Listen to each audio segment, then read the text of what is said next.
This is definitely an attack. It will affect your child rearing. It will affect your education system.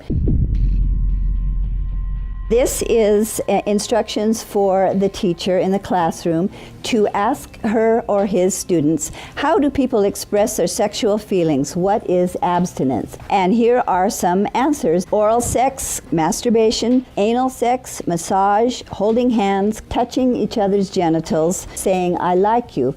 And what they're doing is equating all these things. Saying, I like you is equal to anal sex. It is pornography. Men, especially on the house floor, did not want to look at. We couldn't show this on the television news, but yet we want our 4th grade children to be looking at this book. In the name of sexuality education, children are seeing obscene materials that have been ruled by Congress and by the Supreme Court impossible to show to children.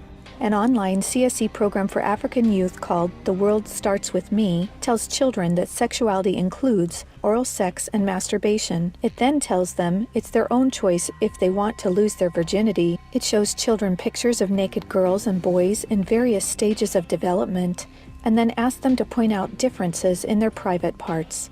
Parents likely will never know, as it is all done online away from home. They have elementary students as young as 9 years old. Then they teach them how to wear a condom. And they have this plastic genitalia, and they even have young girls. They're teaching them how to put a condom on a male genitalia and boys how to put a condom on a women's genitalia without the knowledge and consent of the parents. They're giving them handouts, negotiating sexual encounters with other students.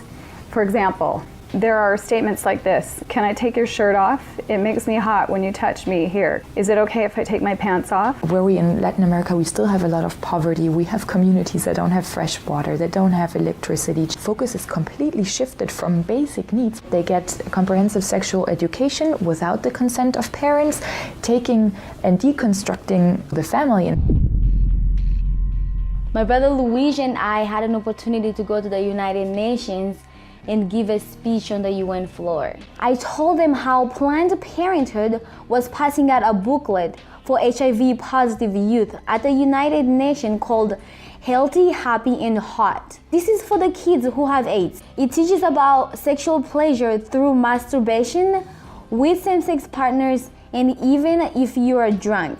This pamphlet called Healthy, Happy, and Hot tells young people that you have the right not to disclose your HIV status to a sexual partner if you're not comfortable. It also tells young people that are HIV positive that if they decide with their partner not to wear a condom, that's their decision.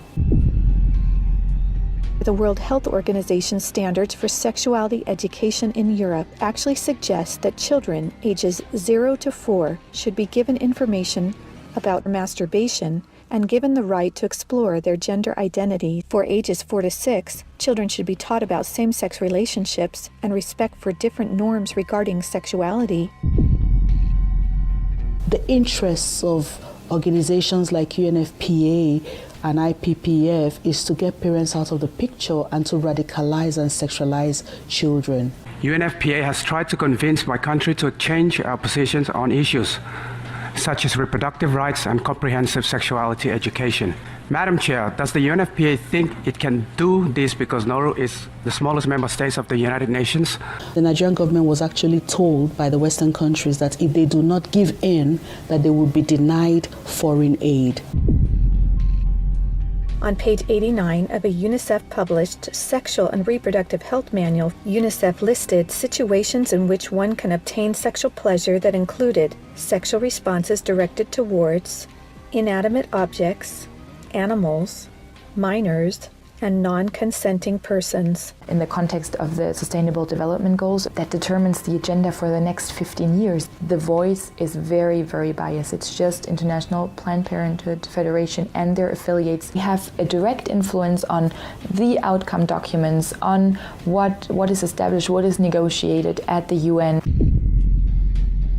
Some of the objectives of the UNESCO Sexuality Education Guidelines include teaching children at age 9 about sexual stimulation and the definition and function of orgasm, and at age 15, that both men and women can receive sexual pleasure with a partner of the same or opposite sex.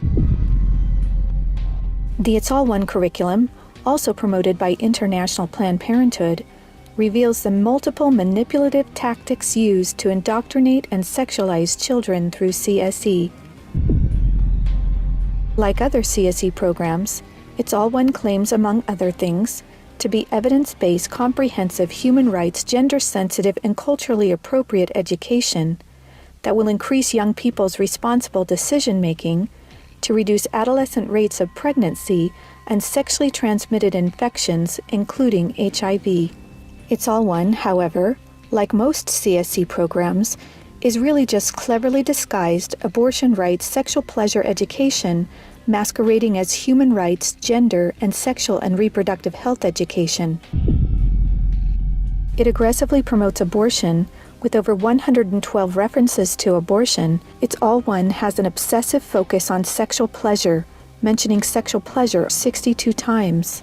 It promotes multiple sex acts and instructs children on how to stimulate themselves or their partner to orgasm. To explore their readiness, children fill out a worksheet that infers children are ready to have sex when you are feeling sexually attracted to the other person, and when you're feeling comfortable about telling the other person what feels good sexually. It teaches that human rights encompass sexual rights, including alleged rights to all persons to sexual expression and the right to seek sexual pleasure. Hooking children on sex is a multi-billion-dollar business for Planned Parenthood and other similar organizations. This is because children, or prospects, once sexualized, become Planned Parenthood customers, dependent upon their services. Comprehensive sexuality education programs are disguised under many names. They may be called comprehensive sex or sexual education, education on human sexuality, reproductive health education, information on sexual and reproductive health, family life education, teen pregnancy prevention, rape prevention, anti-bullying programs, HIV/AIDS prevention, and sometimes even abstinence or abstinence plus education. CSE programs usually falsely claim to be age-appropriate, evidence-based, healthy sexuality education that will prevent teen pregnancy, sexual abuse, STDs, and HIV. One of the handouts that concerns me the most is called the Genderbread Person. They teach that gender is a spectrum, that you can choose to be whatever you want. You could be all female one day and the next day feel like you're neither female or male. Frankly, it's confusing. It's mental molestation. We're confusing these kids as to what they are. From a medical perspective, when sexual freedom is the priority, then sexual health is going to suffer. There are laws in Oregon where children as young as 15 can get taxpayer-funded sex changes without parental consent. You can't have an aspirin at school without parental consent. However, a student could make these life-altering, permanent decisions without their parental knowledge or consent. Sexual rights, sexual education movements began with Dr. Alfred C. Kinsey. Kinsey actually had pedophiles measure with a stopwatch how many children could achieve what he called orgasms within a 24-hour period. Today, comprehensive sexuality education is based on this philosophy that children are sexual from birth, created by Kinsey. Say no to CSE! Say no to CSE! We've got to stop it.